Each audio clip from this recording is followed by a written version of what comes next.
Assalamualaikum warahmatullahi wabarakatuh. Alhamdulillah, berjumpa lagi di hari Jumat penuh berkah ini. Masya Allah ya, semangatnya luar biasa.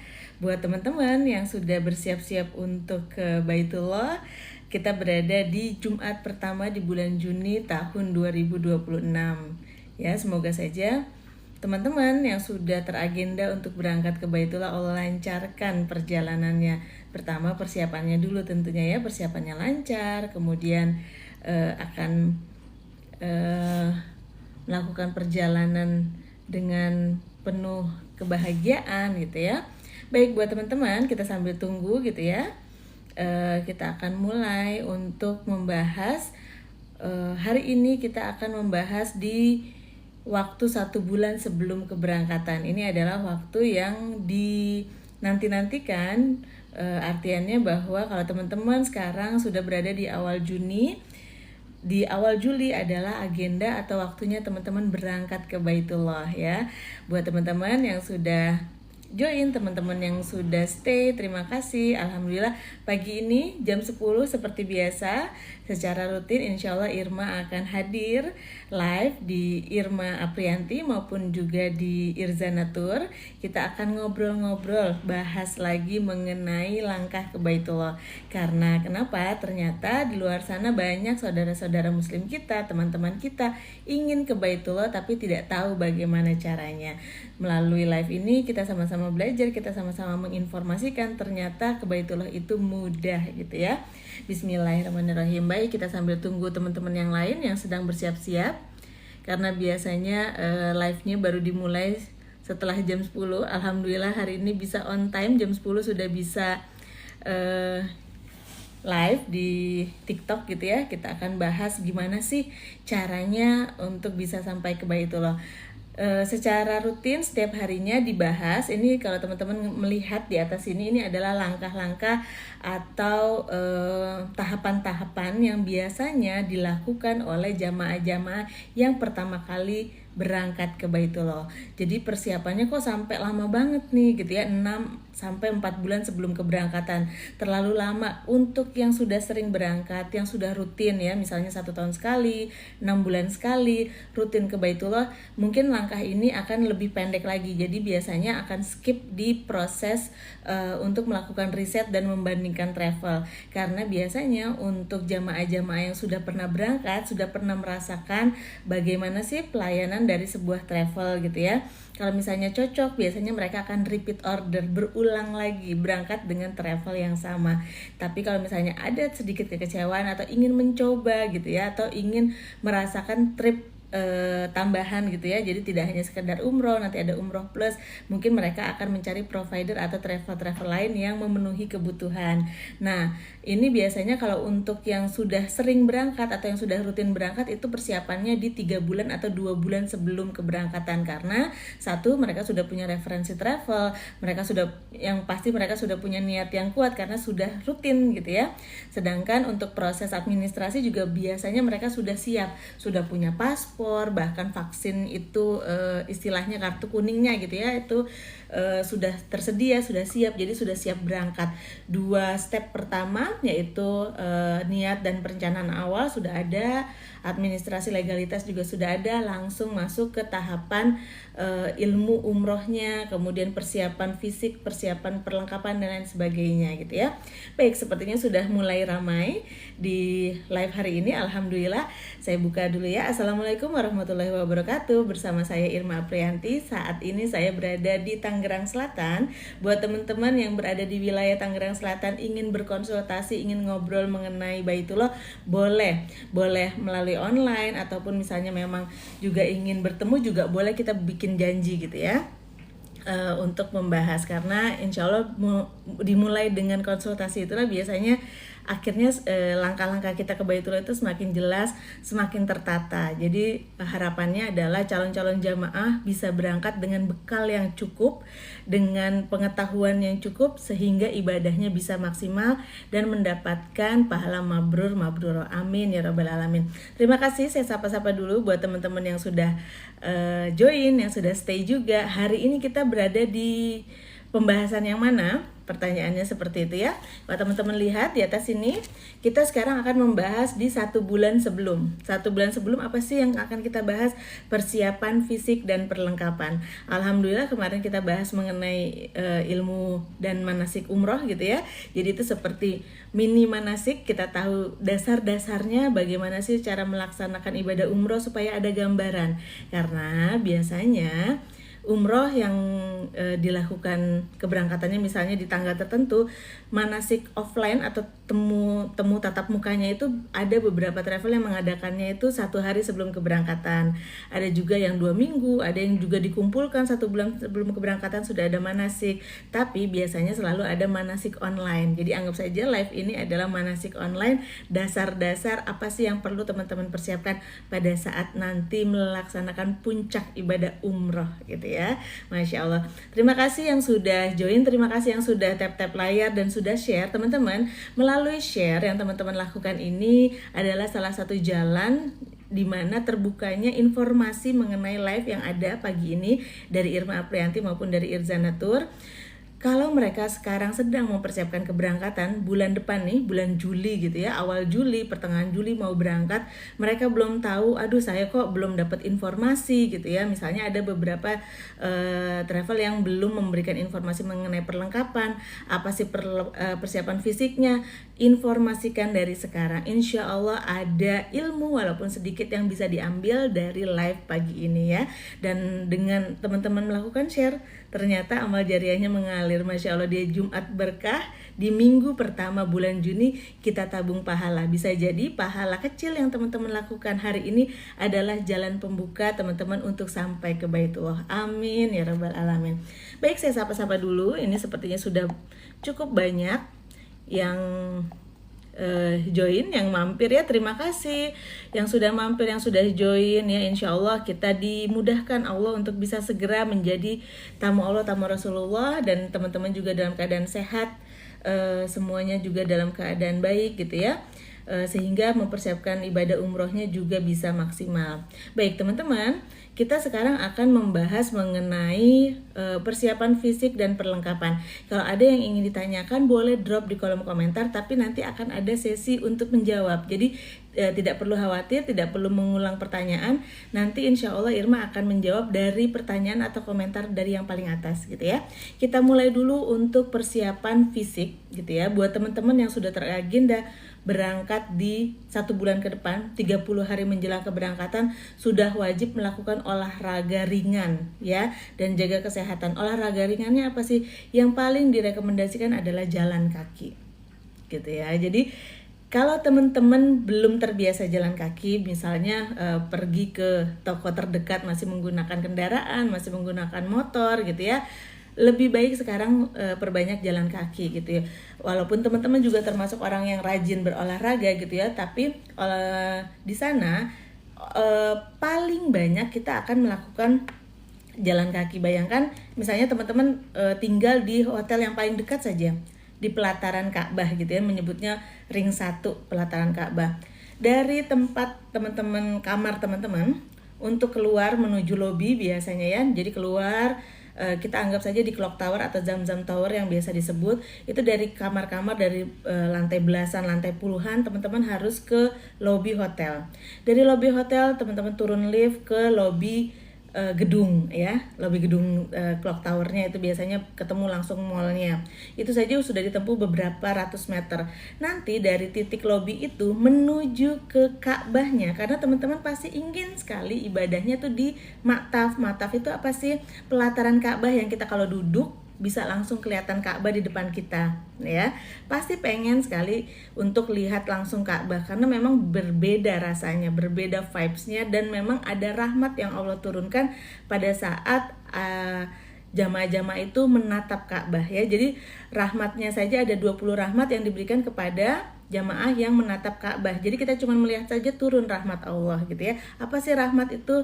Rahmat itu adalah kasih sayang Allah yang Allah berikan kepada orang-orang tertentu yang memenuhi tadi ya. Jadi kalau yang tawaf itu akan mendapatkan 60 rahmat gitu ya. Kemudian ibadah-ibadah lainnya juga ada, dan hanya menatap saja itu ada 20 rahmat seperti itu. Jadi manfaatkan pada saat teman-teman umroh, usahakan untuk berada di lokasi yang bisa menatap Ka'bah ya. Menatap Ka'bah itu bisa dari lantai paling dasar atau mataf tadi, bisa di lantai 1, tapi teman-teman cari lokasinya yang bisa menatap, bisa juga di lantai 2. Dan kalau nanti di rooftop itu memang tidak bisa langsung menatap ya, jadi kita kalau misalnya ke tengah dulu baru kelihatan kayak gitu ya. Jadi pintar-pintar mencari lokasi. Nah, untuk bisa menatap Ka'bah apalagi di pelataran itu, dari lobi tadi menuju ke tengah Ka'bah itu sudah ratusan meter ya, sudah sekitar 300 meter kalau kita langsung masuk kemudian dapat tempat saf. Kadang-kadang penuh full, apalagi menjelang, kalau kita masuknya tuh menjelang sholat gitu ya, jadi pasti itu sudah penuh, kita harus muter dulu, kita cari lagi tempat yang cocok atau tempat yang memang bisa untuk kita tempati gitu. Nah, ini waktunya berapa lama atau jaraknya berapa lama? Minimal sekali itu 500 meter satu kali berangkat ke Masjidil Haram atau ke depan Ka'bah. Nanti pulang lagi untuk kembali ke hotel sama lagi jaraknya. Jadi minimal sudah 1 kilo gitu ya. Nah, itu berlaku atau terjadi berkali-kali karena kita biasanya sholat Qiyamul Lail pagi-pagi itu sudah masuk ke dalam masjid. Kemudian nanti pulang lagi setelah syuruk atau setelah subuh gitu ya. Nanti akan kembali lagi menjelang zuhur. Kemudian balik lagi ke hotel biasanya untuk makan. Nanti kembali lagi untuk sholat asar. Nah, sholat asar ini ada yang setelah asar balik, ada juga yang langsung lanjut sampai selesai isya gitu ya. Nah, ini paling tidak minimal 3 kali kita bolak-balik yang benar-benar hanya hotel hotel Ka'bah. Belum lagi kalau teman-teman ingin melakukan tawaf sunnah. Belum lagi pada saat puncak teman-teman melaksanakan ibadah umroh gitu ya. Jadi rata-rata kalau ini sedang umroh gitu ya, sedang melaksanakan perjalanan umroh, 1 hari kita rata-rata melakukan perjalanan, kalau dicek di jam digital biasanya terdeteksi itu lebih dari 20.000 langkah ya. Jadi kalau teman-teman terbiasa atau memaksa atau memacu untuk biasa berjalan minimal sekali 6.000 langkah, 10.000 langkah, itu sudah cukup bagus karena sudah mulai terlatih untuk banyak berjalan. Karena ternyata nanti pada saat kita di Baitullah nanti, baik di Madinah maupun di Mekah, terutama di Mekah ya, karena Mekah itu jaraknya lebih panjang, keramaiannya juga lebih padat, itu butuh energi dan juga stamina yang cukup kuat. Nah, itu biasanya mencapai di atas 20.000 langkah. Bayangkan kalau teman-teman tidak berbekal kondisi fisik yang prima dari Indonesia, itu sangat disayangkan nantinya teman-teman akan drop. Apalagi pertimbangkan kalau teman-teman itu mengambil paket Madinah awal. Jadi gini, kalau untuk keberangkatan umroh itu biasanya travel atau provider itu memberikan pilihan. Bapak, Ibu, Kakak, Adik, kita punya paket keberangkatan misalnya tanggal sekian. Mereka akan sebutkan ini Madinah awal, ini Mekah awal. Apa sih maksudnya Madinah awal, Mekah awal? Artinya teman-teman dari Indonesia akan masuk ke Saudi, kemudian kota pertama yang akan teman-teman tempati atau tinggali adalah Madinah ya. Jadi Madinah awal, masuk ke Madinah biasanya 3 atau 4 hari. Ini untuk paket paling dasar 9 hari. Masuk ke Madinah 3-4 hari, nanti kemudian baru berpindah ke Mekah ya. Ke Mekah juga biasanya 4 hari. Nah, disinilah kita harus menjaga, kadang-kadang karena kita sudah terlalu senang gitu ya, euforianya tinggi, merasakan berada di Masjid Nabawi dekat dengan Rasulullah gitu ya. Jadi kita forsir ibadahnya, ditingkatkan sangat tinggi gitu ya selama di Madinah. Nah, pada saat masuk ke Mekah, kita sudah 3 hari di Madinah dalam kondisi fisik yang sudah mulai turun, qadarullahnya masuk ke Mekah kita sudah mulai drop ya, nauzubillah. Jadi teman-teman harus persiapkan nih, berstrategi bagaimana sih beribadah dengan maksimal tapi tetap menjaga fisik selama di Madinah, supaya nanti puncak dari tujuan kita adalah ibadah umroh, betul ya. Jadi selama melaksanakan ibadah umroh, selama masuk ke Mekah itu kondisinya prima, tidak drop, bisa melaksanakan ibadah umrohnya dengan maksimal, seperti itu ya. Baik, jadi paling tidak teman-teman harus mulai berjalan kaki. Jalan kakinya dilatih minimal 6.000 langkah itu sudah minimal sekali, karena ternyata aktualnya di sana bisa 3-4 kali lipat dari angka tersebut ya. Kalau ditanya 6.000 langkah itu sekitar berapa? Pengalaman selama ini sekitar 3-4 kilo biasanya ya. Tergantung langkah, setiap orang berbeda. Ada yang langkahnya panjang, ada yang langkahnya pendek, seperti itu ya. Baik teman-teman, sebelum saya lanjutkan untuk cek kesehatan dan lain sebagainya, kita coba baca dulu komentar gitu ya, mengenai pertanyaan-pertanyaan yang masuk baik di Irzanatur maupun di Irma Aprianti. Apa sih bedanya Irzanatur dan Irma Aprianti? Dua-duanya pada saat Irma live, dua-duanya akan muncul gitu ya, karena memang Irma live di 2 akun ini. Cuman kalau misalnya teman-teman ingin informasi yang lebih gitu ya, Irzanatur akan ada live lainnya. Jadi kalau misalnya Irma akan lebih banyak ke edukasi, betul ya. Jadi yang sudah terbiasa dengan akun Irma tahu bahwa Irma lebih banyak memberikan edukasi. Sedangkan kalau teman-teman butuh informasi mengenai paket perjalanan, kemudian teman-teman ingin tahu bagaimana sih kalau misalnya saya terkendala gitu ya, saya terkendala pengen banget umroh tapi kok nggak terkumpul-kumpul dananya gitu ya, susah untuk bisa berangkat, bagaimana caranya? Nah itu solusinya juga ada di Irzana. Kami punya live berbeda gitu ya, untuk yang keberangkatan insya Allah setiap malam jam 21, dan untuk yang informasi mengenai bagaimana mudahnya ke Baitullah itu ada di jam 19.30. Insya Allah start di hari Senin ya teman-teman. Kalau teman-teman mau join, follow dulu akun Irzananya. Bagaimana cara follow akun Irzananya? Teman-teman tinggal klik aja di profilnya Irma, itu ada Irma, kemudian owner dari Irzanatur. Jadi insya Allah lebih banyak varian live-nya ada di Irzanatur. Jadi boleh follow dua-duanya. Irma boleh, Irzana boleh, karena pada saat teman-teman sudah berteman, biasanya nanti kalau kami live itu akan ada notifikasi teman-teman. Kalau ternyata materinya cocok dengan yang teman-teman perlukan, boleh langsung join. Kalau tidak pun teman-teman bisa share ke teman yang sedang membutuhkan, atau skip pun tidak apa-apa. Yang penting kita tahu dulu bahwa oh ya ternyata ada info loh, ada live loh gitu ya. Baik, terima kasih teman-teman yang sudah join, terima kasih yang sudah stay juga, Masya Allah. Terima kasih untuk tap-tap layarnya, like-nya juga, dan share-nya. Insya Allah menjadi keberkahan, karena semakin banyak saudara muslim kita yang tahu mengenai live pagi ini, ternyata mendapatkan gambaran sedikit, ilmu sedikit mengenai bagaimana sih untuk persiapan kita ke Baitullah gitu ya. Dan hari ini kita akan bahas persiapan fisik dan juga perlengkapan. Ini perlengkapan biasanya yang paling banyak dicari informasinya, supaya tidak ada barang yang tertinggal katanya gitu ya. Kak Shirley, kakak sebaiknya bikin paspor berapa hari sebelum berangkat?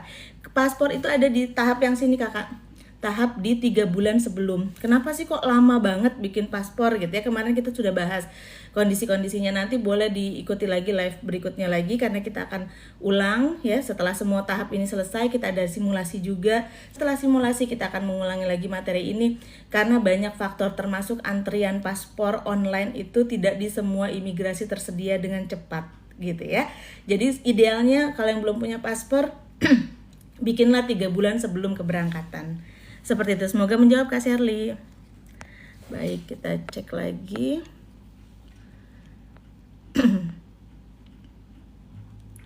Terima kasih yang sudah like live ini, tap-tap layar. Terima kasih ya semuanya. Semoga semakin menyebar informasi mengenai live ini, dan semakin banyak yang tahu bahwa di pagi hari jam 10 ada live yang membahas tentang tahapan mudah untuk ke Baitullah. Kak Shirley, kalau dari Mekah dan lain-lain Kak, apa nih maksudnya? Kalau dari Mekah dulu, kalau dari Mekah dulu gitu ya. Ini tadi kita membahas mengenai paket umroh Madinah awal atau Mekah awal. Kalau misalnya teman-teman berangkatnya Mekah awal, itu artinya teman-teman berangkat dari Indonesia, tergantung embarkasinya. Yang paling besar adalah embarkasi CGK atau Soekarno-Hatta Jakarta, Tangerang ya masuknya. Nah nanti dari sana teman-teman akan masuk ke kota Jeddah dulu ya, masuk kota Jeddah, landing di Bandara King Abdul Aziz Jeddah, kemudian langsung melakukan perjalanan menuju ke Mekah.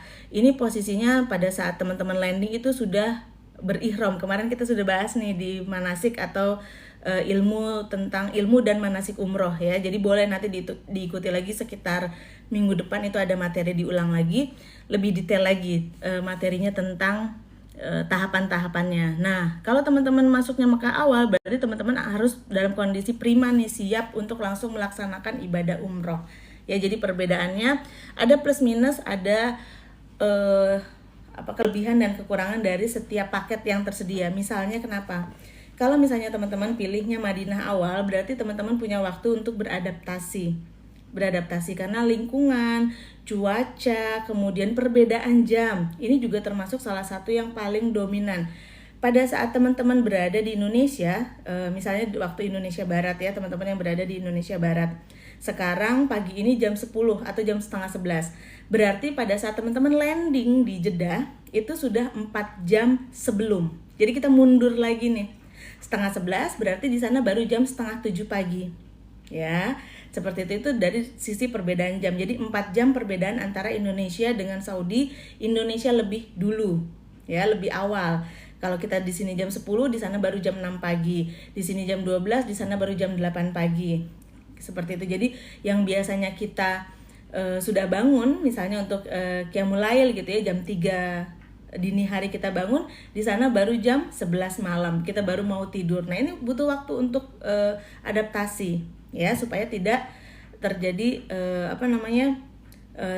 tubuh kita ini bisa beradaptasi ya. Itu makanya kadang-kadang kita suka bilang jet lag gitu ya. Jet lag itu adalah penyesuaian badan kita terhadap situasi baru di lingkungan yang baru. Biasanya perubahan jam ini yang bikin kita jet lag. Kemudian yang kedua, pada saat teman-teman masuk ke Madinah awal, itu teman-teman punya waktu sekitar 3-4 hari untuk melakukan penyesuaian tadi. Suhunya pun biasanya berbeda ya. Kalau misalnya teman-teman yang akan berangkat di sekitar bulan Juni, Juli, Agustus, itu masih di dalam masa-masa puncak musim panas. Musim panasnya Indonesia sama musim panasnya di Saudi itu berbeda. Kalau di Indonesia kita panas biasanya di kisaran antara paling rendah gitu ya, malam mungkin 24 derajat, kemudian di siang hari itu 35 derajat saja kita sudah terasa gerah gitu ya. Kalau di sana itu bisa, kalau puncak musim panas bisa sampai di atas 40 derajat. Bayangkan ya, di atas 40 derajat dengan kondisi yang memang di sana adalah padang pasir, jadi kering. Tingkat kelembapannya sangat rendah. Makanya berbeda sekali antara Indonesia dengan Saudi di masalah tingkat kelembapan. Seperti itu. Nah, dengan teman-teman masuk ke Madinah awal, berarti teman-teman bisa beradaptasi. Tapi tantangannya teman-teman harus bisa juga menyimpan energi untuk nanti dibawa pada saat akan ke Mekah. Supaya tidak habis tenaganya di awal di Madinah, di Mekahnya nanti tenaga-tenaga sisa. Padahal inilah puncak dari ibadah yang kita akan lakukan ya di Mekah untuk berumroh. Nah, kalau teman-teman yang masuknya Mekah awal, enaknya apa? Teman-teman bisa langsung melaksanakan ibadah puncaknya nih, langsung umroh dulu. Tapi ada juga hal yang harus diperhatikan. Perjalanan teman-teman dari Indonesia menuju ke Saudi itu panjang. Khusus untuk teman-teman yang menggunakan pesawat direct atau pesawat langsung dari Indonesia langsung ke Saudi, di atas udara saja, di pesawatnya saja, teman-teman itu butuh waktu 9 sampai 10 jam, ya. Itu adalah durasi perjalanan dari Indonesia menuju ke kota Jeddah biasanya. Itu 10 jam. Belum lagi kalau untuk perjalanan internasional, ini sudah menjadi aturan dasar gitu ya. Tidak hanya ke Saudi, kemanapun kita bepergian, 4 jam sebelum keberangkatan kita sudah harus berada di bandara. Jadi kalau teman-teman misalnya nih teragenda berangkat di jam 12 siang, berarti teman-teman sudah harus sampai di bandara jam 8. Paling lambat sekali itu jam 9 itu sudah kondisi kalau teman-teman bukan dengan travel besar, atau maksudnya bukan dengan grup besar. Misalnya perorangan, berangkat sendiri, itu masih bisa 3 jam sebelum. Tapi kalau berangkatnya dengan travel harus 4 jam sebelum. Kenapa? Karena proses check-in-nya panjang. Seperti itu ya. Jadi 4 jam tambah di udara 10 jam, nanti landing lagi di kota Jeddah. Itu ada proses biasanya kalau bersama travel itu ada petugas handling akan mengeluarkan bagasi kita, ada proses imigrasi dan lain sebagainya. Itu biasanya di bandara sekitar 1,5 jam ya. Jadi udah 4 jam, 10 jam, sudah 14 jam, kemudian 1,5 jam, 15,5 jam. Perjalanannya dari Jeddah ke Mekah itu masih butuh waktu 2 jam, 1,5 sampai 2 jam tergantung kemacetan di kota Jeddah maupun di kota Mekah. Apalagi kalau misalnya masuk ke kota Mekahnya menjelang sholat atau bubaran sholat ya. Jadi menuju ke Masjidil Haram itu, kawasan Masjidil Haram banyak lokasi-lokasi yang harus ditutup, banyak lokasi-lokasi yang harus memutar karena memang diatur oleh aparat setempat supaya lancar. Nah, bayangkan itu berarti perjalanannya sekitar 17 jam, hampir 1 hari ya. Nah, pada saat teman-teman sudah 17 jam dalam keadaan perjalanan dari rumah, belum lagi kalau yang dari rumah ke bandara pas di Jakarta tadi, di Tangerang itu jauh, misalnya dari luar kota gitu ya, butuh waktu 2 jam, 1 jam, bahkan ada yang 3 jam sebelum, berarti sudah bisa dipastikan itu seharian ya, 20 jam kita di perjalanan. Setelah 20 jam teman-teman harus siap-siap langsung melaksanakan ibadah puncak umroh gitu ya. Jadi dipertimbangkan, disesuaikan dengan kondisi. Kalau buat teman-teman yang staminanya cukup baik gitu ya, terbiasa olahraga, usia juga masih muda gitu ya, pokoknya merasa yakin bahwa bisa melakukan langsung Mekah awal, boleh lanjut. Tapi kalau misalnya teman-teman bawa anak kecil ya, anak-anak, kita berangkat sama keluarga, bawa anak-anak, kemudian bawa orang tua yang sudah sepuh gitu, saran saya lebih baik masuk ke Madinah dulu supaya ada adaptasi. Nanti pada saat puncak ibadah umrohnya juga persiapannya lebih matang. Karena apa? Pada saat kita Mekah awal itu ada proses mikot, dan mikotnya di mana? Mikotnya di atas pesawat. Jadi kalau yang belum pernah itu akan ada sedikit kekhawatiran gitu ya, kalau misalnya yang bisa menghadapi tekanan, bisa menghadapi situasi yang harus satset lah ya, pokoknya harus gercep dan lain sebagainya, nggak apa-apa, Mekah awal pun aman gitu ya. Tapi kalau misalnya tidak, lebih baik masuk ke Madinah awal. Seperti itu. Semoga menjawab ya Kak Shirley. Kak Shirley, berapa jam kakak? Apa nih yang berapa jamnya dari ini perjalanannya tadi sudah dijelaskan ya. Jadi sekitar dari Mekah awal itu sekitar 20 jam kalau kita ditotalkan gitu, dari rumah sampai dengan posisi ready untuk melaksanakan ibadah umroh. Mama Tia, Assalamualaikum. Waalaikumsalam Bunda, izin follow, terima kasih Mama Tia sudah follow ya. Semoga membawa keberkahan akun dari Irma ini. Boleh di follow juga akun dari Irzanatur, insya Allah akan banyak sekali live edukasi yang bisa teman-teman ketahui mengenai Baitullah. Karena dua akun ini, baik Irma Aprianti maupun Irzanatur, kami dedikasikan khusus untuk Baitullah. Kami membahas mengenai umroh, mengenai tanah suci, mengenai Mekah dan Madinah, dan biasanya informasi-informasi update itu justru munculnya di story. Karena untuk reelsnya, untuk fitnya itu lebih ke edukasi atau juga informasi yang sifatnya jangka panjang gitu ya. Jadi kalau kondisi terbaru, kemudian ada hal-hal yang perlu diketahui secara instan gitu, itu adanya di story. Kalau belum berteman, belum follow, itu biasanya tidak muncul di story-nya gitu ya. Baik, Kak Shirley, olahraga, berapa lama olahraganya? Kalau olahraganya tergantung, kalau tadi targetnya adalah langkah, itu tergantung juga bagaimana speed atau kecepatan kita melangkah. Tapi kalau misalnya teman-teman memang terbiasa, apalagi sudah punya misalnya jam smartwatch ya, jam yang bisa menghitung langkah, atau pakai handphone juga sekarang bisa ada beberapa aplikasi olahraga. Itu teman-teman pas lagi berangkat mau jalan, bawa aja handphonenya, itu ketahuan berapa langkahnya. Paling tidak minimal sekali itu 6.000 langkah sehari ya, paling minimal. Kak Mama Tia, makasih sama-sama Kak Shirley, makasih sama-sama. Baik, sudah terjawab semuanya ya. Kita akan lanjutkan untuk materi berikutnya adalah cek kesehatan. Teman-teman, ini cek kesehatannya sebenarnya tidak hanya untuk lansia, untuk yang masih muda pun butuh untuk tahu bagaimana sih kondisinya gitu ya. Nah, di beberapa waktu, terutama di musim-musim seperti sekarang nih, musimnya adalah musim panas, di mana tingkat kelembapan di Saudi itu sangat berbeda. Di Indonesia, kita beraktivitas sedikit, kita keluar, misalnya kita mau beli sesuatu, kita pulang sudah keringetan, bener ya, udah keluar keringat. Sedangkan di Saudi itu tingkat kelembapannya di bawah 20%, di Indonesia itu kelembapannya di atas 80%. Bayangkan sebegitu jauhnya. Artinya apa? Di sana ada resiko-resiko yang paling sering teman-teman, misalnya ada saudara, kerabat yang pulang, mereka batuk. Betul ya, batuk, karena memang yang paling rentan adalah saluran pernapasan, karena negaranya itu kering ya, karena kelembapannya tadi rendah, kemudian padang pasir, banyak debu, itu biasanya yang terserang adalah saluran pernapasan. Nah, batuk, flu itu udah hal yang paling biasa buat jamaah-jamaah umroh, jamaah-jamaah haji. Nah, kalau untuk lansia karena memang biasanya punya imunitas tubuh yang tidak setinggi yang muda-muda nih, lebih baik di backup juga, di backup dengan vitamin gitu ya, di backup dengan mungkin ada vaksin-vaksin yang bisa mendukung. Nah, itu boleh dipikirkan ya. Jadi biasanya kalau Irma sendiri kalau misalnya sudah akan bertugas untuk mendampingi jamaah, sudah persiapan nih teman-teman. Jadi persiapannya itu vitamin itu bukan diminum pada saat kita sudah berada di Saudi, tapi pada saat kita berada di Indonesia. Kenapa? Karena imunitas itu terbentuk tidak mendadak, tidak tiba-tiba kita minum vitamin langsung jadi kuat, nggak gitu ya. Jadi butuh waktu. Nah, itu kita minum dari Indonesia rutin gitu. Jadi pada saat kita berada di Saudi tidak mudah drop seperti itu ya. Baik, kemudian persiapannya lagi kita juga pastinya menyiapkan obat-obat pribadi ya, terutama kalau misalnya memang ada beberapa jamaah yang harus mengkonsumsi obat tertentu secara rutin. Nah, ini tidak boleh ketinggalan.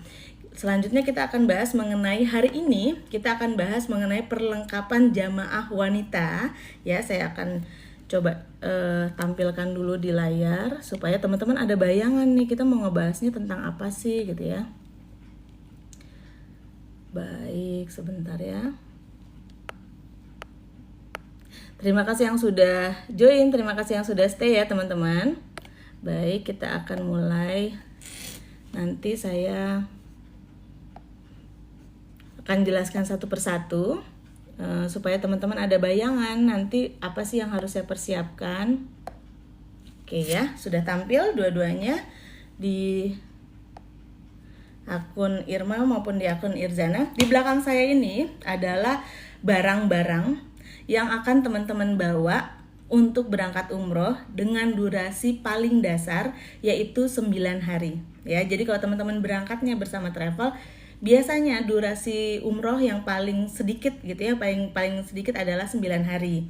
Nanti 9 hari ini akan termasuk durasi untuk perjalanan. Jadi biasanya perjalanannya itu adalah berangkat dianggap 1 hari, kemudian nanti masuk ke Madinah. Ini beda-beda nih, ada yang di Madinahnya 4 hari, ada yang di Madinahnya 3 hari, ada yang di Mekahnya 4 hari, ada yang di Mekahnya 3 hari gitu ya. Jadi biasanya total Mekah Madinahnya 7 hari full, sisanya 2 hari adalah dianggap sebagai perjalanan dari Indonesia menuju ke Saudi dan nanti pulang dari Saudi menuju ke Indonesia, seperti itu ya.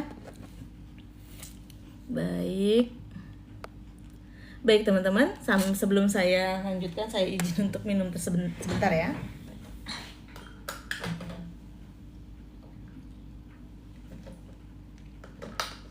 Oke, kita lanjut lagi. Untuk perlengkapan kita akan bagi menjadi seperti ini ya.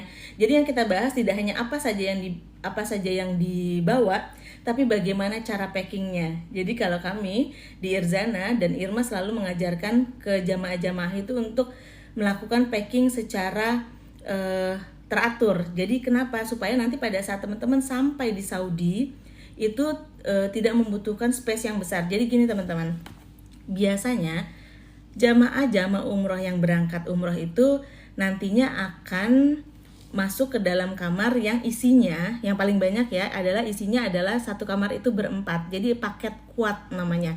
Paket quad itu satu kamar berempat.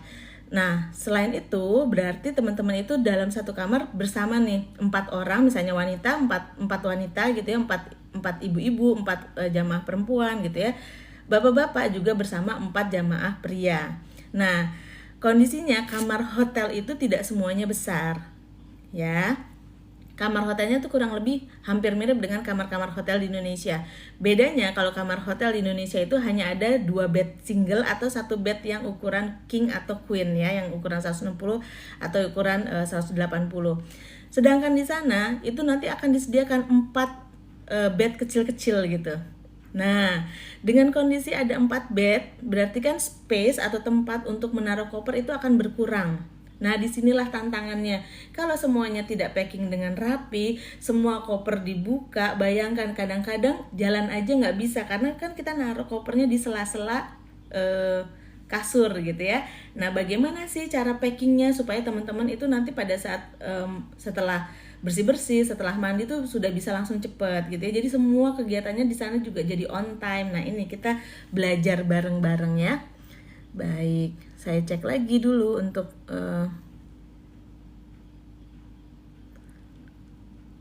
Oke. Sebelum kita lanjut, saya coba baca dulu ya. Kalau ada informasi, ada yang mau ditanyakan, atau teman-teman mau sharing nih, baru pulang umroh atau kemarin, baru pulang haji, ternyata situasinya per hari ini gitu ya, baru pulang nih di Saudi seperti apa, itu juga boleh diinformasikan karena banyak saudara-saudara kita yang sedang mempersiapkan untuk berangkat di bulan Juni, di awal Juli, berarti kurang lebih sama kondisinya dengan hari ini atau beberapa hari ke belakang saat jamaah-jamaah umroh, jamaah-jamaah haji sedang pulang gitu ya. Kak Sherly, soalnya saya sering tiba-tiba menggigil kalau dingin. Kalau tiba-tiba menggigil kalau dingin gitu ya, berarti Kak Sherly termasuk orang yang tidak terlalu kuat dingin. Saran saya, Kak Sherly berangkat itu di bulan-bulan yang tidak terlalu dingin. Bulan dingin itu kapan sih? Bulan dingin itu adalah di bulan pertengahan Desember sampai dengan di awal Februari. Ini adalah kondisi dingin sekali ya. Nah, kalau misalnya kondisi dingin di Mekah mungkin Kak Sherly akan lebih masih bisa menyesuaikan, tapi di Madinah itu berbeda, terutama pada saat subuh, pada saat Qiyamul Lail itu dinginnya, suhunya drop, anginnya kenceng gitu ya. Jadi bener-bener angin di luar masjid itu bertiupnya kencang, kita masuk ke dalam masjid itu juga AC-nya luar biasa dingin. Jadi untuk orang-orang yang memang tidak terlalu kuat dingin, disarankan berangkatnya di bulan-bulan yang aman. Bulan aman kalau tidak mau terlalu panas itu paling enak di September pertengahan sampai di akhir Oktober. Insya Allah itu hampir mirip dengan di Indonesia. Kalau misalnya sekarang yang di Juni-Juli gimana? Musimnya musim panas ya, tapi musim panas di sana pun kalau kita sudah masuk ke dalam masjid itu kan tetap dingin gitu ya. Jadi biasa tantangannya adalah pada saat di luar hotel atau di luar masjid gitu ya, seperti itu. Baik, nih teman-teman, kita akan bawa 3 barang atau 3 packingan. Yang pertama adalah koper besar. Koper besar ini koper yang akan masuk ke dalam bagasi. Ingat ya, koper ini akan masuk ke dalam bagasi. Kemudian ada lagi yang di bawah sini adalah koper atau tas yang kita masukkan ke kabin. Apa saja yang akan dimasukkan ke sini nanti kita pelajari bareng-bareng. Dan yang ketiga ini biasanya tas kecil, tas jinjing, tas tenteng gitu ya, yang biasa kita bawa, yang kecil aja, biasanya buat naruh barang-barang yang nanti kita juga akan bahas seperti itu ya. Nah, koper besar, teman-teman itu koper seperti apa sih? Biasanya koper, kalau teman-teman berangkat bersama travel-travel yang menyediakan perlengkapan, mereka akan memberikan koper ukuran standar yaitu 24 inch. Nah, koper standar ini masuknya ke bagasi. Karena apa? Untuk masuk ke kabin itu maksimal 20 inch. Jadi kalau misalnya teman-teman biasanya ya, jadi gini, saya menjelaskan ini, menjabarkan yang umum ada di Indonesia. Travel-travel itu ada yang menyediakan fasilitas perlengkapan secara komplit. Komplit itu yaitu ada koper besar yang akan masuk ke dalam bagasi, biasanya koper ukuran 24 inch. Kemudian memberikan koper kabin, koper yang akan masuk ke kabin. Koper ini ukurannya maksimal 20 inch ya. Sama ada juga beberapa travel yang hanya memberikan koper besar saja karena tidak semuanya butuh koper kabin, atau biasanya pakai perlengkapan pribadi, koper pribadi atau tas. Kadang-kadang yang muda itu mereka lebih suka pakai ransel misalnya ya, itu boleh. Nah, ada juga sekarang yang untuk mengejar low budget gitu ya, supaya harganya hemat, mereka hanya menyediakan sarung kopernya saja. Jadi koper besar pun tidak disediakan karena biasanya jamaah-jamaah itu sudah biasa traveling, sudah biasa jalan-jalan. Mereka punya banyak koper-koper, bahkan koper dengan kualitas yang sangat bagus gitu ya, dibandingkan koper yang diberikan dari travel. Nah, kalau begini apa yang perlu diperhatikan? Koper besar sebaiknya teman-teman pakai koper ukuran 24 inch. Berapa sih 24 inch itu? Teman-teman bisa searching ya, di Google ada tuh ukurannya, koper 24 inch berapa kali berapa. Atau kalau teman-teman mau beli di luaran gitu ya, di online gitu ya, itu sudah disebutkan koper 24 inch gitu ya. Nah, itu sudah disebutkan. Jadi koper 24 inch akan masuk ke bagasi. Batasan koper yang bisa masuk ke kabin adalah koper 20 20 inch. Selebih dari 20 inch itu tidak bisa masuk ke kabin. Karena kenapa?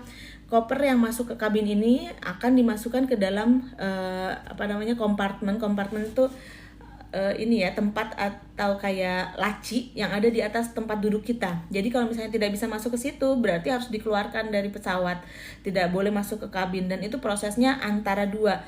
Kalau misalnya waktunya masih memungkinkan, kemudian petugas ground handlingnya masih bisa untuk melakukan perpindahan dari kabin ke bagasi atau di bagasi pesawat gitu ya, itu masih bisa diturunkan. Itu pun prosesnya dan resikonya juga ada, karena itu nanti saya jelaskan ya.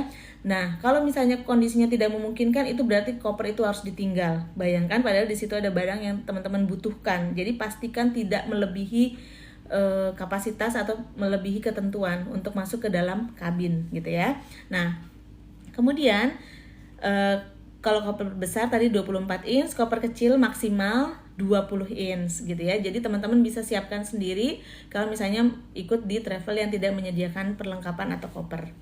Isinya apa saja? Yang pertama, teman-teman ya, ini ada yang masuk di koper besar. Kalau ini kondisinya saya info lagi bahwa ini adalah perlengkapan wanita untuk umroh rutenya Madinah awal ya, Madinah awal. Kenapa? Apakah berbeda barang-barang yang dibawa pada saat kita umroh Madinah awal dengan barang-barang yang dibawa pada saat kita ke Mekah awal?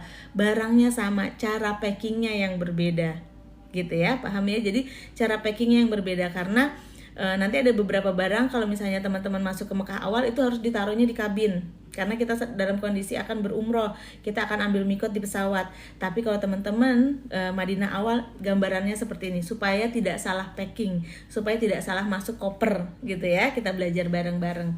Baik, kita akan cek lagi teman-teman. Kalau ada yang ingin ditanyakan silahkan ya untuk langsung berkomentar, nanti akan dibacakan atau kita akan sharing atau kita akan informasikan. Terima kasih yang sudah join, terima kasih yang sudah follow juga, terima kasih untuk tap-tap layarnya.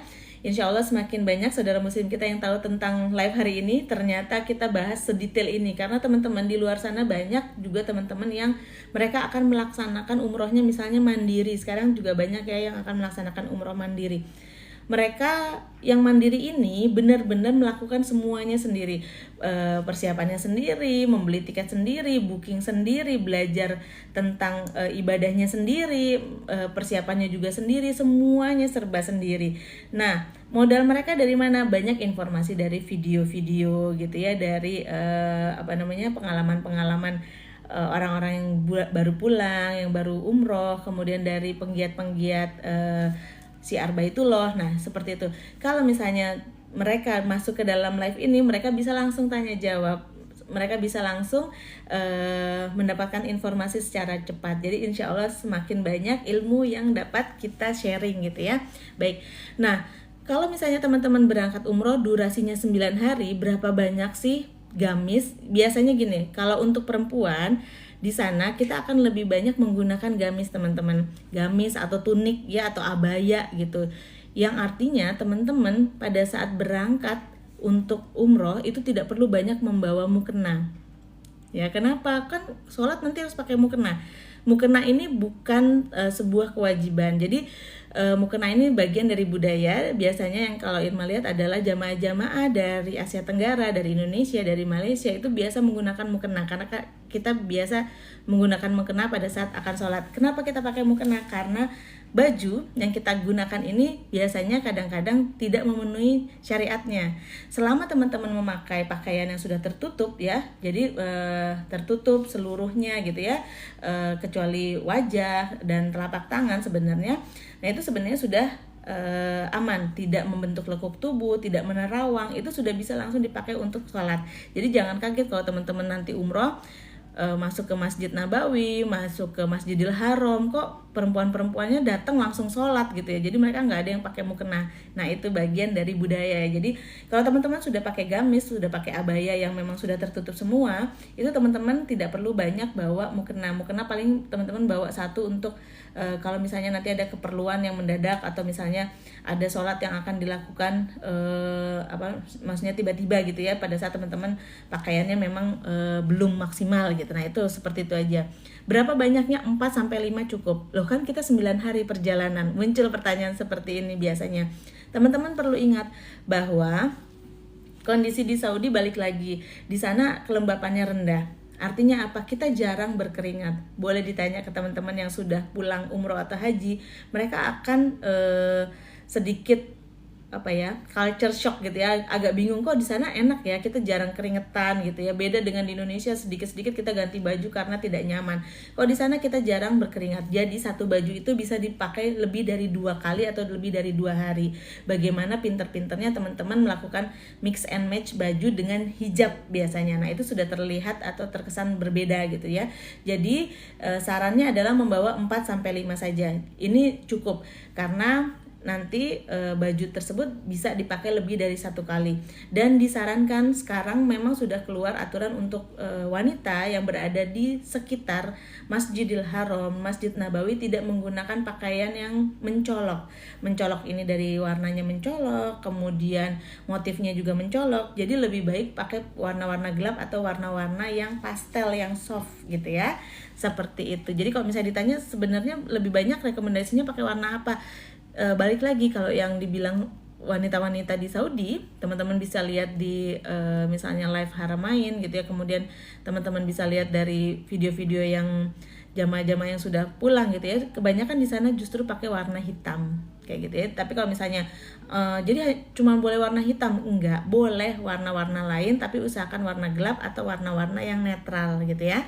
Seperti itu. Kemudian yang kedua, teman-teman harus siapkan celana panjang atau celana untuk pelapis bagian dalam, karena kan kita akan banyak beraktivitas, kemudian di sana juga kondisinya kering dan banyak angin gitu ya. Nah ini untuk menjaga agar tidak tersingkap dan lain sebagainya, ini kita butuh bawa celana panjang. Berapa banyak celananya tergantung kenyamanan teman-teman. Jadi kalau misalnya biasanya untuk 9 hari itu maksimal 3 saja sudah cukup sebenarnya ya, bisa dipakai beberapa kali.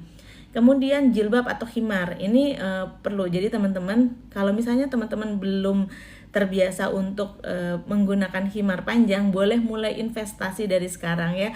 Punya khimar yang bagus, punya khimar yang nyaman gitu ya, karena kita kan beraktivitasnya seharian. Kita biasanya pergi dari kamar hotel itu terus sampai nanti malam baru pulang. Lebih enak kalau kita punya khimar yang nyaman, yang tidak menerawang tapi adem di kulit. Nah itu akan membuat kita ibadahnya juga jadi maksimal gitu ya. Memang mungkin tidak terlalu murah, tapi insya Allah berguna, dan itu juga menjadi pembuka biasanya ya. Nanti pada saat teman-teman yang sebelumnya tidak terbiasa pakai khimar panjang, pada saat pulang umroh kok ternyata nyaman ya, dan teman-teman sudah punya khimar yang nyaman, akhirnya terbiasa mulai pakai khimar panjang. Masya Allah ya. Nah ini berapa banyak? Minimal 5 teman-teman. Kenapa? Karena khimar ini adalah bagian luar yang paling sering terlihat gitu ya. Jadi kalau misalnya kita pakai gamis atau abaya hitam aja ya, kita udah ganti-ganti khimar, udah kelihatan gonta-ganti baju istilahnya kayak gitu ya. Jadi khimarnya pastikan bawa yang cukup dan nyaman. Kemudian ciput atau daleman jilbab ini butuh karena kita dalam kondisi umroh nantinya ya.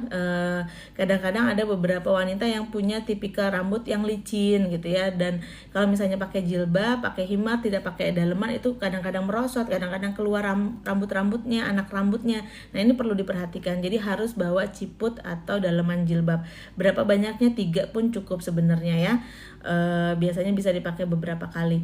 Nah kemudian kaos kaki ini wajib ya, ini wajib. Ini adalah salah satu barang yang Irma bawa dalam jumlah yang banyak. Kenapa? Biasanya kaos kaki, misalnya saya umrohnya 9 hari ya, saya bawa 9 pasang. Kenapa? Karena kita nanti akan banyak menggunakan sendal teman-teman. Jadi keluar dari kamar hotel itu pakai sendal ya, pakai sendal kemudian menuju ke masjid.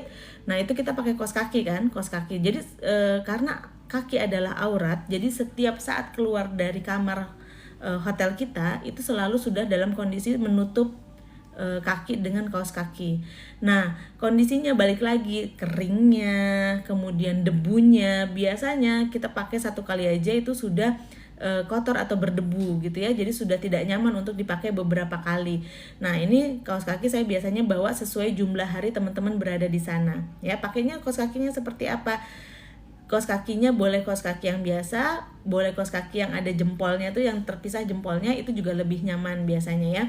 Nah, kalau untuk kaos kaki wudhu perlu nggak?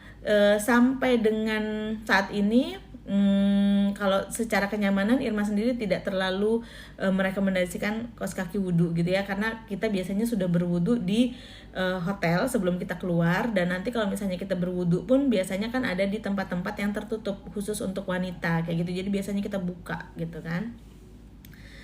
Kalau misalnya pakai kaos kaki wudhu biasanya juga dia kan posisinya kayak ada bukaan gitu ya, kadang-kadang malah justru kayak kebuka, tersingkap gitu ininya, jadi terlihat bagian kaki kita justru. Kemudian manset tangan. Nah, manset tangan ini penting. Kenapa? Karena tadi kita akan banyak pakai abaya, akan banyak pakai gamis. Biasanya kadang-kadang kalau misalnya kita pakai gamis seperti ini gitu ya, ada longgar, pada saat kita sholat dia tersingkap, dia ketarik gitu ya. Jadi akhirnya ternyata tidak menutup aurat dengan sempurna. Perlu bawa manset tangan. Terutama nanti pada saat teman-teman umroh, ini wajib bawa manset tangan. Kenapa? Ya itu tadi, pada saat kita sedang umroh, kita sedang tawaf gitu ya, kita kan akan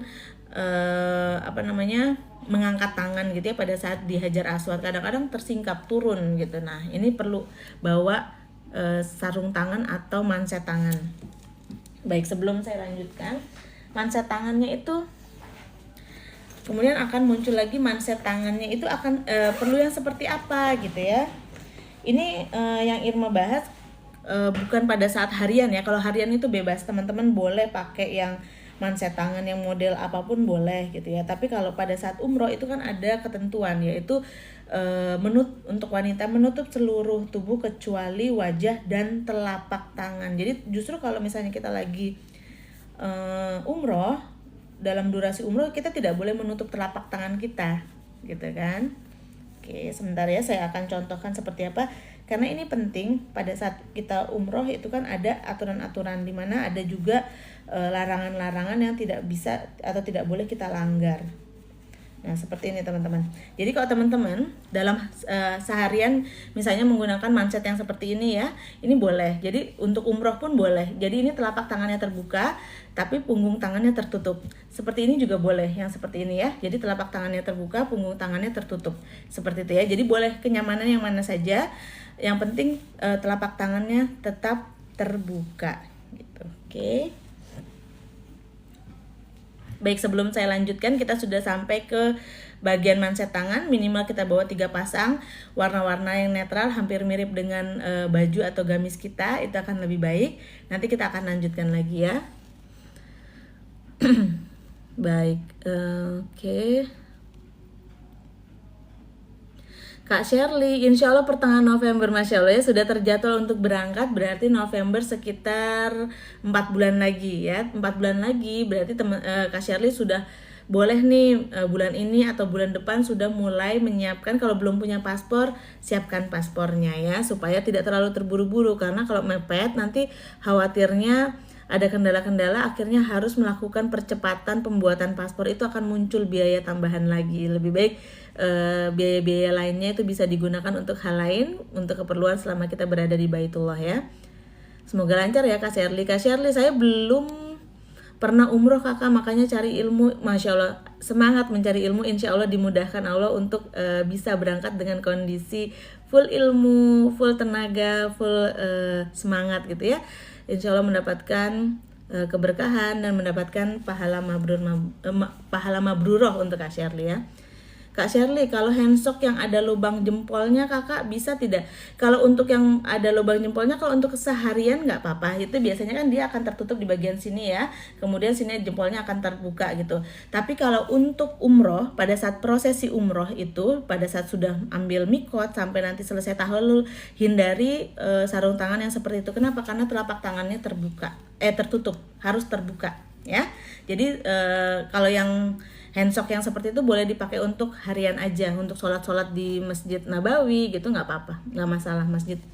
Masjidil Haram pun nggak apa-apa. Oke, kita lanjutkan lagi. Teman-teman, kalau misalnya suara saya tidak terdengar, mohon nanti diinfokan ya, karena memang ada beberapa kali ada peringatan koneksinya tidak stabil. Semoga lancar, semoga informasi yang saya berikan juga bisa terdengar dengan jelas gitu ya, sehingga teman-teman bisa dapat informasinya dengan baik. Kak Shirley, kalau yang lancip tadi boleh. Jadi kalau yang lancip tadi punggung tangannya tertutup tapi telapak tangannya terbuka. Ya, itu yang paling nyaman biasanya kalau menurut Irma, karena kalau yang terlalu besar nanti kan teman-teman juga tetap harus melakukan aktivitas makan. Kemudian misalnya ini dalam kondisi umroh ya, dalam kondisi ihram gitu maksudnya. Teman-teman tetap harus makan, teman-teman tetap harus misalnya ke toilet, itu kan butuh untuk aktivitas gitu ya. Jadi kalau terlalu besar takutnya teman-teman makan ngerasa tidak nyaman malah dibuka gitu ya, padahal itu kondisinya kita sedang berihram bagi wanita. Baik, kita lanjut lagi ya. Kalau ada pertanyaan silahkan. Selanjutnya adalah pakaian tidur. Teman-teman kalau udah posisinya perjalanan umroh, nggak perlu bawa pakaian tidur terlalu banyak. Kenapa? Karena kita di dalam kamar itu cuman sebentarnya. Gimana sih? Biasanya kita akan beraktivitas dari qiyamul lail gitu ya sampai nanti selesai sholat isya. Sholat isya itu tergantung kondisi bulan gitu ya. Jadi kadang-kadang isya itu baru selesai di jam 8:30 misalnya. Ada juga kadang-kadang kalau lagi bulannya cepet gitu ya, itu akan selesai di jam 8:30. Nah, kalau teman-teman selesai isyanya 8:30, kemudian keluar dari Masjidil Haram menuju ke hotel aja, itu misalnya hotelnya dekat sekali, itu butuh waktu 15 menit. Anggaplah jam 8:30 baru masuk ke hotel jam 9. Teman-teman pasti makan malam dulu. Ya, jam 9 makan malam, kemudian teman-teman makan 1 jam, jam 10 selesai masuk ke kamar. Masuk ke kamar tuh kadang-kadang kan teman-teman mandi dulu, bersih-bersih dulu setengah jam. Artinya apa? Teman-teman baru tidur sekitar jam setengah 11, jam 11 ya. Nah, jam 11 nanti teman-teman akan bangun lagi untuk siap-siap qiyamul lail jam berapa? Jam 2, setengah 3 udah bangun. Berarti dari setengah 11, setengah 12, setengah 1, setengah 2, setengah 3, cuma 4 jam. 4 jam tidurnya. Kenapa kok cepet banget jam 2, setengah 3 sudah bangun? Karena kita bergantian. Ada beberapa jamaah biasanya ngantri kamar mandi. Ayo siapa yang duluan? Justru di situ yang bikin kenangan gitu ya, serunya di situ. Nah, berarti teman-teman itu selama di Mekah cukup 1 pasang baju tidur. Di Madinah juga cukup 1 pasang baju tidur, bisa dipakai beberapa kali, yang penting nyaman ya. Jadi tidak perlu bawa pakaian tidur banyak-banyak, itu tidak terpakai. Justru pakaian yang kita pakai adalah si gamis, si abaya ini yang dari awal seharian kita pakai. Pakailah yang nyaman. Kemudian selanjutnya adalah pakaian dalam ya. Pakaian dalam underwear disesuaikan dengan jumlah hari selama teman-teman ada di sana. Pengertiannya bagaimana? Kalau 9 hari perjalanannya itu dianggapnya perjalanan 1 hari, perjalanan berangkat 1 hari, perjalanan pulang 1 hari. Berarti 7 hari di sana. Bawa perlengkapan dalemannya 7 hari ya. Jadi 7 hari seperti ini. Kemudian topi lebar atau payung ini disesuaikan dengan musim teman-teman. Kalau Irma lebih menyarankan kalau misalnya berangkatnya di bulan-bulan Juni, Juli sampai dengan Oktober gitu ya, lebih baik teman-teman bawa topi lebar. Buat apa sih ini dibutuhkan? Terutama kalau nanti teman-teman city tour. Karena apa? Di sana panasnya terik teman-teman, jadi luar biasa terik. Kalau teman-teman pakai topi lebar itu akan membantu teman-teman tidak terlalu silau, teman-teman jadi tidak terlalu pusing pada saat beraktivitas siang, terutama ibadah di menjelang sholat zuhur sampai selesai asar atau menjelang asar. Ini biasanya puncak-puncak panasnya di situ, itu akan banyak terpakai. Tapi kalau berangkatnya di bulan-bulan yang sudah banyak hujan, di bulan Desember, itu perlu bawa payung ya, bawa payung kecil aja yang dilipat, bisa dimasukkan ke tas yang sering kita bawa-bawa ke masjid. Nah itu kadang-kadang di sana hujannya mendadak, tiba-tiba hujan, tiba-tiba panas kayak gitu. Kalau misalnya teman-teman pakai payung di bulan-bulan yang panas itu sebenarnya bisa, cuman kan kadang-kadang teman itu dari hotel menuju ke masjid itu misalnya jalanannya itu padat, biasanya banyak orang lalu lalang. Kalau kita pakai payung kemudian berbenturan dengan tinggi orang-orang di sana itu kan beda-beda ya, ada yang tinggi-tinggi. Kalau kita warga Indonesia ini kan termasuknya yang tidak terlalu tinggi, kadang-kadang payung kita jadi mengganggu atau kita juga jadi kecolok gitu ya, jadi nggak enak. Jadi lebih baik pakai topi aja kalau menurut saya. Kemudian sendal ini wajib teman-teman pakai sendal yang nyaman. Kenapa? Karena kita paling banyak pakai sendal. Kalau teman-teman pas berangkat umroh perjalanan dari Indonesia pakai sepatu boleh nggak? Boleh, karena teman-teman masih belum banyak beraktivitas ke masjid gitu ya. Tapi pada saat sudah beraktivitas ke masjid lebih baik pakai sendal. Sendal sesimpel mungkin, senyaman mungkin, karena nanti akan dimasukkan ke dalam tas, dan tas itu kita bawa-bawa terutama pada saat di Masjidil Haram. Karena di Masjidil Haram itu tidak ada rak-rak untuk menaruh sendal. Kalau di Masjid Nabawi gimana? Bisa naruh sendal di rak-rak, bisa, tapi harus benar-benar ingat. Kadang-kadang kita masuk dari pintu 1 gitu ya, kalau untuk perempuan misalnya teman-teman di pintu 25 itu kan ada 3 pintu, kemudian ada lorong-lorong. Nanti kalau lupa akhirnya bingung nih cari, wah sendalnya di mana ya. Kadang-kadang juga tertukar, kadang-kadang jamaah lain juga salah ambil. Lebih baik masukkan ke tas ya, tas kecil, tas serut atau tas apapun juga kita bawa aja, yang penting bersih kita taruh. Makanya lebih baik sendalnya yang kecil, sendalnya yang ringkas, yang mudah dibuka, mudah dipakai gitu. Jadi tidak perlu pakai tali-tali yang banyak kayak gitu ya. Baik, kemudian setelah itu handuk perlu dibawa sih? Ini pertanyaan yang paling sering banyak muncul nih, apakah perlu bawa handuk atau tidak? Teman-teman harus dipahami bahwa pada saat kita berangkat umroh, pada saat kita pertama kali check-in di Madinah maupun di Mekah, hotel-hotel di sana itu kalau secara fasilitas itu tidak jauh berbeda dengan di Indonesia. Jadi hotel misalnya teman-teman di hotel bintang 4 atau bintang 5 bahkan gitu ya, atau bintang 3 pun fasilitasnya kurang lebih sama. Tapi pelayanannya akan berbeda teman-teman. Berbeda jauh antara pelayanan di Saudi dengan pelayanan kita di Indonesia. Kalau kita nih masuk ke hotel, jangankan bintang 5, bintang 4, bintang 3 aja kita masuk, kemudian di dalam ternyata kok handuknya nggak ada gitu ya. Misalnya sendalnya, misalnya sendal slipper itu nggak ada, kita tinggal angkat telepon ke resepsionis atau ke housekeeping, mereka langsung datang 5 menit, 10 menit paling lambat mereka datang. Kalau di sana teman-teman belum tentu mendapatkan pelayanan seperti itu gitu ya. Kenapa? Satu, kadang-kadang teman-teman telepon satu tidak diangkat ya. Yang kedua, mereka angkat tapi ada kendala bahasa, tidak semuanya mengerti bahasa Indonesia, tidak semuanya juga bisa bahasa Inggris. Jadi kadang-kadang bahasanya jadi pakai bahasa tubuh gitu ya. Kalau di telepon agak susah. Nah, yang ketiga, mereka mengerti tapi memang lama untuk sampai ke kamar untuk housekeeping itu menyiapkan. Karena teman-teman harus pahami kondisinya adalah hotel-hotel yang kita tinggali itu pasti adalah hotel-hotel yang berada di dekat masjid ya, baik di Masjidil Haram maupun di Masjid Nabawi. Nah, hotel-hotel ini punya tingkat perputaran atau okupansi untuk kamar-kamarnya itu sangat tinggi. Bayangkan kita aja masuk nih di hari itu, misalnya satu rombongan kecil misalnya 20 orang, kadang rombongan besar itu ada 40 orang. Ada juga travel-travel yang masuk misalnya 2 bus, 3 bus ya kan, dalam waktu bersamaan.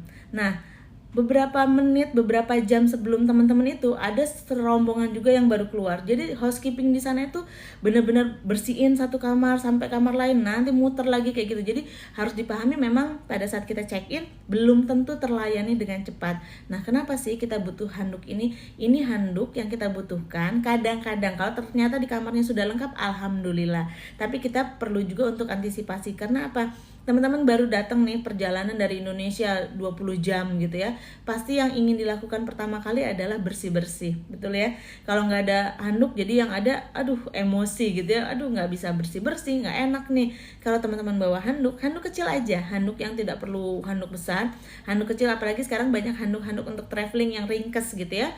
Nah, itu dibawa satu untuk persiapan pada saat kita check-in. Apabila ada kendala, kita tetap bisa beraktivitas dengan lancar dan kita bisa segera ke masjid untuk beribadah. Seperti itu ya. Jadi bukan handuk yang untuk selama 9 hari kita perjalanan itu nanti ada dari hotel, tapi pada saat check-in ini kondisinya sangat-sangat beragam. Kadang kita bisa dapat cepat, kadang kita bisa menunggu dalam waktu yang lama. Seperti itu.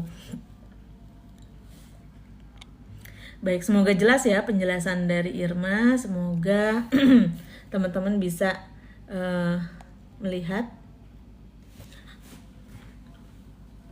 Sebentar ya.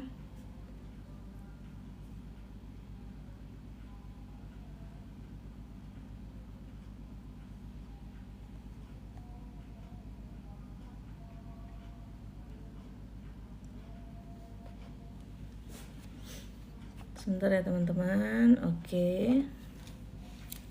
Terima kasih untuk teman-teman yang sudah join, terima kasih yang sudah stay juga. Semoga ilmu-ilmu atau informasi-informasi yang Irma berikan tadi bisa teman-teman jadikan dasar acuan untuk bisa mulai siap-siap nih perlengkapannya apa aja sih. Kita akan berada di kondisi koper besar ya. Baik, koper besarnya sudah, kemudian sekarang saya cek dulu. Oke.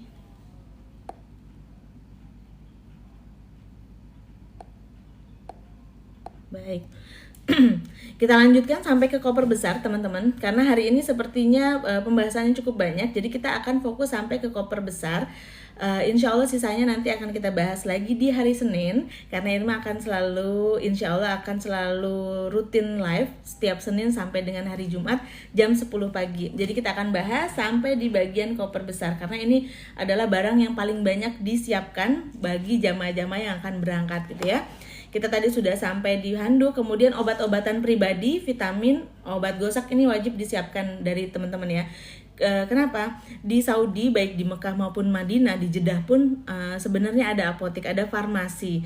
Jadi kalau teman-teman memang membutuhkan gitu ya, tidak bawa dan membutuhkan itu bisa. Tapi balik lagi, kebutuhan obat-obatan kita itu satu orang dengan orang lain berbeda, satu jamaah dengan jamaah lain berbeda. Misalnya saya sedang demam, saya sedang pusing, berbeda dengan obat yang teman-teman butuhkan. Nah, yang menjadi kendala biasanya adalah obat yang tersedia di farmasi-farmasi Saudi itu yang pertama pasti brandnya atau mereknya berbeda ya. Yang kedua, mereka tidak menjual dalam jumlah kecil, jadi biasanya packingannya itu cukup besar, padahal kadang-kadang kita cuma butuh misalnya 1 tablet, 2 tablet, sedangkan packingannya 10 tablet ya harus kita beli. Yang ketiga, sekarang nilai tukar rupiah kita lemah sekali, jadi sudah kita belinya harus satu packing, kemudian harganya juga jadi lebih mahal. Akhirnya kita mengeluarkan biaya yang cukup besar untuk membeli obat yang kalau kita siapkan dari Indonesia itu harganya jauh berbeda ya. Jadi bayangkan, jadi kadang-kadang hal-hal kecil aja ya, misalnya teman-teman bayangkan seperti obat, kadang-kadang misalnya kita terluka gitu ya, obat merah atau ini, kalau misalnya di Indonesia kita beli harganya kisarannya tidak sampai 20.000. Di sana karena packingannya besar gitu, milinya besar, kita nggak bisa beli dalam kondisi kecil. Akhirnya beli, dan pada saat dibeli itu kursnya dirupiahkan menjadi sekitar 120.000 seperti itu. Kurang lebihnya bayangannya seperti itu. Jadi lebih baik siapkan dari Indonesia, bawa obat-obatan secukupnya selama kita 9 hari persiapan. Yang paling sering itu biasanya obat penurun panas gitu ya, paracetamol. Kalau misalnya teman-teman perlu obat batuk, vitamin itu wajib, vitamin C itu sudah wajib. Kemudian obat gosok ini biasanya kalau sudah mulai kelelahan nanti di Mekah ini banyak yang membutuhkan gitu ya. Jadi bawa, taruh di koper besar. Nah, kemudian masker ini juga butuh teman-teman. Walaupun sekarang kita tidak ada ketentuan wajib pakai masker, tapi sepanjang yang Irma perhatikan, kalau jamaah-jamaah yang rajin menggunakan masker pada saat di Saudi, mereka pada saat pulang biasanya lebih kuat. Lebih kuat itu artinya apa? Tidak dalam kondisi batuk atau tidak dalam kondisi flu. Nah, ini ternyata masker ini membantu, karena balik lagi tadi debunya banyak gitu ya. Kemudian kondisinya kering gitu, dan memang panas. Jadi masker itu akan membantu imunitas kita. Tapi jangan sampai dipakai maskernya pada saat sedang berihram ya. Jadi ihram umroh tidak boleh memakai masker. Kemudian ini ada laundry bag, kantong plastik untuk baju kotor ya. Jadi kalau teman-teman biasa traveling biasanya sudah punya pouch-pouch kecil atau laundry bag yang kecil-kecil ya, plastik lah atau enggak plastik vakum atau apapun juga itu dibawa. Kenapa? Teman-teman sudah mulai belajar packing pada saat berangkat maupun pada saat perpindahan. Jadi pada saat teman-teman pindah nih misalnya dari Madinah ke Mekah, teman-teman tuh sudah punya kantong untuk baju kotor. Kenapa sih? Kan di koper juga ada partisinya juga. Teman-teman harus ingat bahwa kadang-kadang baju-baju kotor tersebut kalau misalnya kita tidak plastikkan, kan kita pengennya nanti pada saat kita ke Mekah, baju-baju yang sudah tidak dipakai di Mekah lagi itu masuk ke dalam satu plastik, masuk ke dalam satu koper yang tidak teman-teman bolak-balik buka tutup supaya ringkas gitu ya. Nah, kalau misalnya teman-teman tidak bungkus itu kadang-kadang ada resiko-resiko, misalnya lembab, kemudian ada aroma yang kurang sedap, itu akhirnya bercampur dengan baju yang bersih. Jadi lebih baik bawa kantong untuk baju kotor ya. Kita biasakan untuk bersih supaya nyaman beribadah dan juga perjalanan juga jadi enak gitu ya. Seperti itu.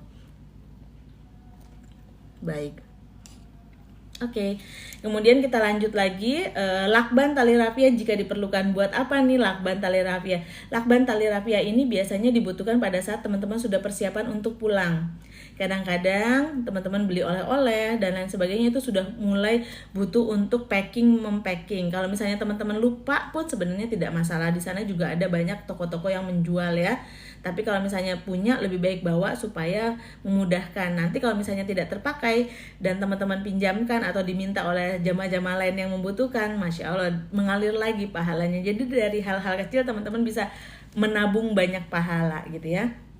Kemudian skincare seperlunya, ini perlu ya. Jadi bedakan antara skincare dengan kosmetik. Ini bukan kosmetik tapi skincare. Skincare ini termasuk nyambung ke bawahnya, yaitu pelembab wajah, badan dan juga bibir. Teman-teman terutama yang berangkatnya di musim panas, di musim dingin pun sama, karena kelembapan, balik lagi di Saudi itu kelembapannya rendah. Kalau teman-teman mengabaikan, yang banyak terjadi adalah bibir mulai pecah-pecah, akhirnya sariawan, makan jadi tidak nyaman, akhirnya drop badannya ya. Kemudian yang kedua, kadang-kadang ini bapak-bapak yang mereka tidak terlalu nyaman atau tidak terbiasa menggunakan pelembab, tidak terbiasa menggunakan sunscreen gitu ya, wajah juga atau tangan terbakar matahari, itu lama-lama perih. Kemudian yang paling sering terjadi adalah tidak pakai pelembab, kaki akhirnya pecah-pecah pada saat umroh, kesakitan, jadi tidak bisa beraktivitas, tidak bisa tawaf, sa'i dengan maksimal. Jadi perhatikan hal-hal kecil supaya ibadah kita bisa maksimal, seperti itu ya. Baik teman-teman, kita lanjut lagi. Kita sudah berada di skincare dan pelembab badan. Kemudian kalau untuk wanita kita butuh juga bawa panty liners ya teman-teman. Karena kenapa? Kalau misalnya untuk jamaah perempuan untuk menjaga kebersihan, Irma lebih merekomendasikan menggunakan panty liners dibandingkan menggunakan underwear yang pakai bahan kertas atau yang sekali pakai ya, karena biasanya kurang nyaman, kecuali kalau teman-teman beli yang berbahan katun, tapi itu biasanya lebih mahal. Lebih baik teman-teman pakai panty liners, misalnya dirasa kotor tinggal dibuang, jadi selalu bersih, selalu siap dalam kondisi beribadah.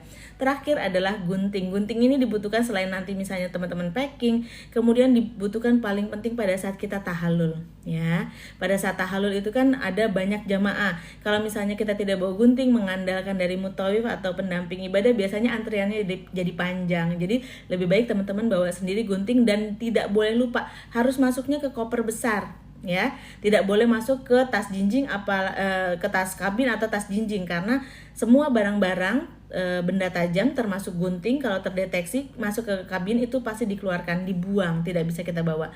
Jadi jangan salah, gunting, benda tajam itu wajib masuk ke koper besar. Cairan-cairan juga itu wajib masuk ke koper besar. Jadi kalau teman-teman di sini kan ada obat-obatan, obat gosok dan lain sebagainya gitu ya. Kalau obat-obatannya itu berbentuk cair, ukurannya lebih dari 100 ml, satu packingannya lebih dari 100 ml, atau skincare nih, skincare misalnya teman-teman harus bawa pembersih atau apapun juga, kalau lebih dari 100 ml itu wajib masuknya ke koper bagasi. Nanti kita pakai pada saat sudah ketemu koper bagasi kita di hotel pertama, baik di Mekah atau Madinah gitu ya.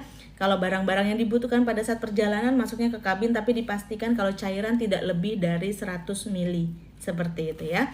Oke teman-teman, ini sudah menunjukkan jam 11.17. Kita sudah selesai dengan koper besar. Insya Allah kita akan lanjutkan ya teman-teman. Hari Senin ini kita akan lanjut lagi ke perlengkapan, masih perlengkapan wanita, jamaah wanita untuk tas kabin dan tas jinjing atau tas tenteng gitu ya. Nanti kita akan bahas secara detail. hari ini kita akhiri dulu. Alhamdulillah banyak sekali yang memberikan respon juga. Semoga teman-teman yang sedang persiapan untuk berangkat umroh, terutama untuk jamaah wanita, sudah mulai bisa siap-siap dengan barang-barang ini. Kita berjumpa lagi di hari Senin jam 10, jangan lupa. Dan seperti tadi yang seperti Irma sampaikan, sebaiknya teman-teman sudah mulai follow akun Irzana Tour, karena di Irzana Tour tidak hanya memberikan informasi mengenai edukasi keberangkatan, kita juga akan menginformasikan mengenai paket-paket yang tersedia supaya teman-teman bisa belajar nih. Tidak perlu langsung maksudnya harus pakai paketnya Irzana, tidak, tapi kita belajar nih kenapa sih ada paket yang harganya sekian, kenapa sih ada paket yang harganya sekian gitu. Ini penting supaya teman-teman juga teredukasi, tidak memilih travel dengan harga yang hanya mengiming-imingi harga murah, karena ada yang murahnya normal, ada yang murahnya mencurigakan. Jadi kita bentengi diri dengan ilmu yang ada. Nah, ini di jam 21 start dari hari Senin ya, insya Allah jam 21 sudah ada informasi mengenai paket-paket keberangkatan. Kemudian kalau teman-teman yang masih terkendala, ingin berangkat tapi ternyata tidak punya uangnya, punya keinginan besar tapi masih bingung bagaimana caranya, kita juga bisa menginformasikan. Itu ada di hari-hari lainnya, nanti akan diinformasikan biasanya di jam 19.30 ya. Jadi follow dulu akun Irzana, kita belajar bareng-bareng karena banyak sekali cara menuju Baitullah dengan cara mudah. Mohon maaf lahir dan batin, sampai bertemu di live berikutnya dan tentunya sampai jumpa di Baitullah. Wassalamualaikum warahmatullahi wabarakatuh.